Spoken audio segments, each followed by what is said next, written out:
All right, first ring light test. Um, yeah, what's the topic? How about Bitcoin? The topic I think I have the most knowledge about. I've spent I don't know since 2017 when I first found out about it, and just been I think every single day since then. Well, that's not true. After it crashed in 2017, I took a break and rediscovered it again, or got back into it in 2020 when that boom happened, and I knew that was gonna happen. I shouldn't say I knew it, but like I couldn't figure out the flaw in Bitcoin when I spent about a month on it in 2017, and then I just been trying to disprove. Um, I guess in 2017, I was like, this is a brilliant technology, and I was super interested in it. And after I kind of lost some of the motivation, or I just whatever interest or whatever it was. I think I had some trouble with the banks at the time. The banks were making it hard for you to put money on the exchange, so I only could throw in a small amount, and I never sold it. But it was so new. I remember uh, I just didn't even like the whole idea of like buying it and then selling it and then being able to take it off the exchange. Like I didn't even know that was possible. I thought maybe they wouldn't let me put the money back, and I was just testing that out. I think I did like $50. And then I also bought some stuff overseas, just using Bitcoin, just to see if it worked, and it worked. That was in 2018, I think. I bought some stuff from India. Um, yeah, and that worked. And point being, but I didn't actually. I just thought it was a cool thing. I thought it was like kind of anarchy, fuck the government type of stuff, and definitely had a lot of risk still. Even though I was really into it, just the idea of it seemed so cool. But it was only later that I did the research on, certain um, certain potential issues or whatever, for lack of a better term, of shortcomings, I guess, if you will, of Bitcoin, and one of them being the competition, right? So there, 2017, there was the um, Bitcoin Cash, which had the bigger block size, which everyone thought, not everyone, but a lot of people were thinking it could, be um, superior Bitcoin as well as Litecoin and Ethereum. There's a lot of stuff coming out that you just figured Bitcoin's not going to last. It was the first one, but now people are just going to make a better one. Um, so that was risk. But now, if you understand Bitcoin, you understand the first mover advantage, and it's perfect money, and the fact that it was had an immaculate conception, meaning there was no we don't know who Satoshi is, and that's it's a good thing that we don't know the person. Um, Everything else um, there's possibilities for corruption in the code or whatever. That's another thing. Bitcoin's been around the longest. Every day that there's not a hacked account, um, that there's not the system isn't down is creates confidence in the system. And it's been what 14 years roughly or whatever, and nothing. And is it 14 years? Yeah, something like yeah. Jeez. And so that was one, right? Was the competition. The second thing was government's going to ban it. Uh, Even if they wanted to, they couldn't. That might have been a discussion, but now we have the ETF, so that's legitimized it as well as I think anyone that understands Bitcoin now knows that no matter what, it doesn't care about people. It's a paradigm shift in technology and our system of economic energy, and a ledger for economic energy that's infinitely more virtuous than the fiat system or any other kind of store of value or medium of exchange. It's digital property. It stores your economic energy in a way that's trustable, viewable, and so basically governments knew they couldn't ban it. Any government that bans Bitcoin is going to be behind. In other words, they're going to have people leave. They're going to have they're going to lose the race economic race against other countries. So basically, anyone that is anti-Bitcoin is anti-prosperity and growth, because the countries that adopt it more are going to benefit from that. And again, so that's the second notion, is that they're going to ban it. Impossible, and we've already seen that it's people are doing ETFs, and countries are maybe just have the spot ETF, and they're able to create yield off of the fees of that by storing it, and they're going to do that with every crypto probably. I mean, that's neither here nor there. We're talking about Bitcoin.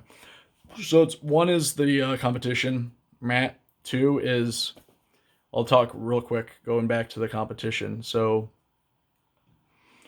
there was a risk, right?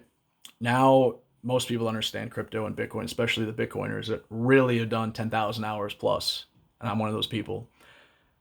I don't know how many hours, probably closer to 50,000 hours. I don't know. The last 3 years, all day, most of the day. Yeah, a lot of time. And again, I'm going back to the competition notion, and people that spent the time, 50,000 hours plus, understand now that there's Bitcoin, which is digital property, and then there's everything else, which is crypto. And those are unsecured securities. I'm sorry, unsecured securities. What is it called? Unregulated securities. I forgot the term is, but they're securities that are unsanctioned, for lack of a better term. I forgot what exactly the term is, but they're not sanctioned. They're securities, and they're companies essentially. They're especially proof of stake cryptos are going to be flawed and potential for foul play and blah blah. And then there's Bitcoin. So Bitcoin is completely separate, and it is, I believe, now reached the point. It's pretty clear that it stands on its own, and it's actually a risk off asset at this exact point. Maybe even up until about a year ago, or maybe, I mean, depending on how much you really understood it, the risk goes away in your mind as you understand it more and more. Again, everyone buys Bitcoin at the price they deserve, and you spend enough time, you don't care about the price. It doesn't matter. It's just you go, shit, it's going up. I can get less Bitcoin now. But yeah, you don't care about the fiat at a certain point. It's fun. It's like, oh wow, it's that high, but it's like kind of like anyway. So one is the competition, no competition, no risk. It's risk off. Two, they're gonna ban it, not gonna ban it, can't ban it, unbannable. Trying to think of other things. Quantum computing. Everyone was saying that. In theory, you could hack an address. And I think when people talk about, they bring up quantum computing, they bring up it's not based on anything. Like when people bring up these things, it makes me feel more bullish, because it's like that's a red herring. I forgot the term, when it's like you're grasping at straws, I guess, because quantum computing could hack the nuclear codes, could hack everyone's bank account way faster than it could hack Bitcoin. So that is the last thing that will be hacked, is Bitcoin. It is still the most secure system on the planet. So when people say quantum computing, it's like, okay, so it'll be the last thing that's hacked? Okay. And I guess in theory it can hack more easily. It'll be able to hack the wallets that have not been moved, and dead wallets essentially, because when it does come down to it, when we have that technology, the blockchain will be secured on a quantum computing encryption bit, 25 256 encryption right now, and it'll be quantum whatever 1,000 whatever bit, or with quantum, or however that's going to work. So those will just switch to that. And so in theory, the wallets that can't move, the quantum would gobble up those wallets. So great. It would be a little bit of a surplus in the supply. So that's a factor, but it's still not more than 21 million. So the price might go down, but it won't matter at that point. So yeah, quantum computing, that's the third, right?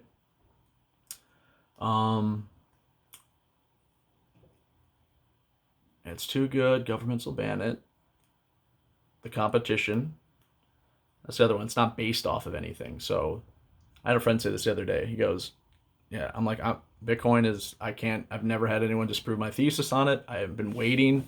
I know a lot of Bitcoiners have been just like, tell me, somebody tell me like why I'm wrong. And my buddy, which I don't believe has studied it enough. Well, obviously, he said that it's not based off of anything. It's not backed by anything. It's just numbers. It's just nothing. And it's like every fiat, like if you understand every fiat, I actually didn't even know what fiat was. So that's how you know. Hasn't really spent enough time. It's a busy world. I don't blame him. But that's why people like us need to keep spreading the word. Adoption will speed up at the rate it needs to. But anyway, every fiat has become insolvent, has failed. Every fiat ever has eventually failed. So what are we're worried about Bitcoin not based in anything, which it's based in the most perfect, the most fair, most secure, decentralized, you know, system that it's like, it's a paradigm shift. People can't wrap their head around it. It is literally an inevitability. Inevitability. It will just keep going and going and going and going, block after block after block, forever. And everything else is sucked into that. It just, I don't understand how it could be otherwise. So when you say fiat, it's, whatever, you don't understand what fiat is. It's literally made up numbers. It's right now we have a system that it's, for those of you who don't know, I'm sure if you're watching this video, you probably already know that our fiat system is a fractional reserve system in which you don't own your money, and you go to the bank, you want to withdraw your 10 grand, they only have $1,000 there. That's by law, and they probably push that. So, and I know that, yeah, they definitely do push that. And now with cash, they make it a lot harder. So we're already insolvent. We're at 120% debt to GDP. And I didn't really check out the source, but I've, through the grapevine, heard that I don't think a fiat currency has ever recovered after, is it 115, 100, maybe it is 120 debt to GDP. There's too many, it's insolvent, like by definition, because it just can't be repaid. The interest we're paying on the debt is more than our government spending, and we spend a lot. And I'm sorry, our military spending, and we spend a lot on that. So yeah, that was the other thing. Somehow I knew this. I don't know why I'm surprised this video is already 13 minutes. Bitcoin, I could talk all day long. I'm probably gonna do a Bitcoin video every day now. I just love talking about Bitcoin. And yeah, I guess it pertains to a lot of other stuff I'm talking about. I want to talk about masculinity and competency. That's part of it. You had to have your money in check. Securing your family. Bitcoin's a good way to do that. Not good until you understand it. I used to tell people buy Bitcoin. No, don't buy it. Learn about it. And then you can, because if you just buy it, then you get scared, the price goes down. There's emotion. There's gonna be a lot of emotion because it's still very volatile. Even sometimes I go, what if it drops 80%? And I have it's fine. You can buy more. Once you really understand it, you're never gonna sell it. So yeah, I guess that's it. It's my first Bitcoin video with a nice light. Hopefully the audio is okay. I definitely need to get a mic, but this looks good, right? Maybe I can do it. Yeah. I think this is good angle. I'll have to work on the angle, but yep. See you guys later. Comment, I'd appreciate it. Let me know your thoughts on Bitcoin, and I'll actually respond. And of course, it's like, just starting out the channel, so you get the early.